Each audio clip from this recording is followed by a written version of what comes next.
What are you supposed to do when everything's broken? A couple months ago, I got on a train to East Harlem hoping I could figure it out. Hi, my name's Taylor, and I am trying to crawl out from under an avalanche of cheap goods and cheaper content to be a real person in the real world. That's why I loaded up a tote bag with fabric scraps and thread and headed uptown on a Sunday morning last May. There, in a former elementary school turned artist community, a slight woman wearing a halo of curls and a Rosie the Riveter boiler suit greets me, first time we ever met, with a hug. She points me toward the table of coffee and empanadas in the area where a dozen odd volunteer fixers are working on an old quilt, a DVD player, a rice cooker on the fritz. I was there to help with mending at the monthly repair cafe she started there 3 years ago. Repair Cafe is a decentralized network of individual community projects that all call themselves the same name, Repair Cafe location, and all do kind of the same thing. People who have skills like mending, sewing, tinkering with electronics,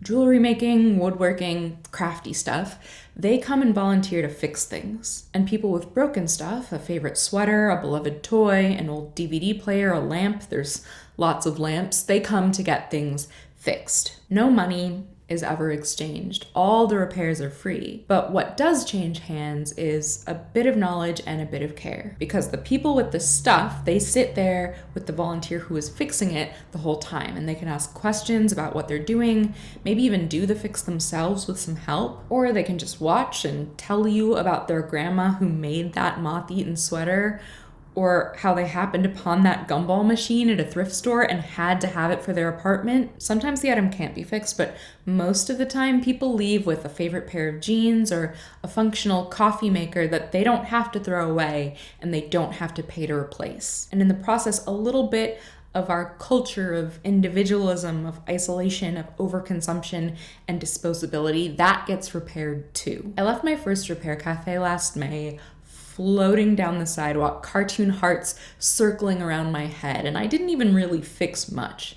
I taught someone how to sew on a button. But I have a bunch of stupid fake email jobs, and I do a lot of activism that's like, we think we educated people about an issue, or we called and called and called and called, and the legislators passed the bad bill anyway. Most everything I do in this life feels like chucking ones and zeros into the void.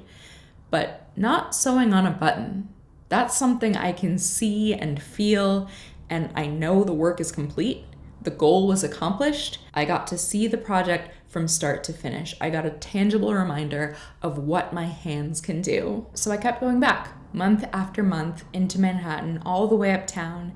And then this fall, along with 2 other volunteers who also live in Brooklyn, we started a second repair cafe in our own borough. As I film this, tomorrow is going to be our 3rd month going, but it's already catching on. We've got new folks, but many of the East Harlem volunteers now get on public transit for an hour or so and make their way into my neighborhood to help. I think partly because they like having twice as many lamps to fiddle with, but partly because they're my friends now and they want us to succeed. Repair Cafe might be my favorite thing in the world. Okay, we live in a time with a lot of problems that are deep and difficult and too big for any one of us to fix.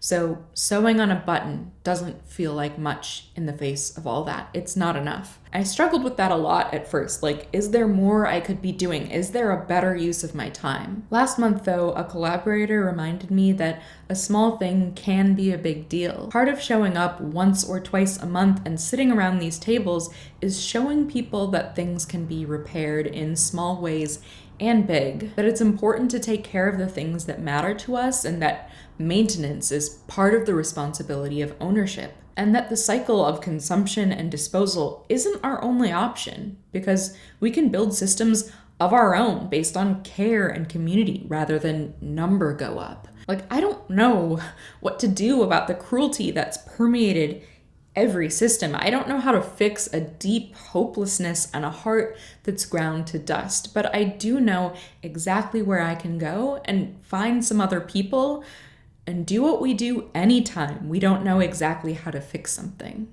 We'll huddle around the thing that's broken and talk about it and take it apart and try a few different approaches until we fix it together. If you'd like to visit a repair cafe, whether that's to get something fixed or to volunteer your skills, you can find one near you at repaircafe.org. They exist all over the world, but if there isn't one near you, you can start your own. RepairCafe.org has a bunch of resources and information on how to do it, but you can also comment or send me an email. I will tell you everything I know, because I'm like a depressed, screen-addled introvert, and I did it. So I'm sure you're capable, but find your small thing that you can do and keep doing it, because that's the only thing we've got. Tell me in comments about something that you'd like to repair, and I will see you soon.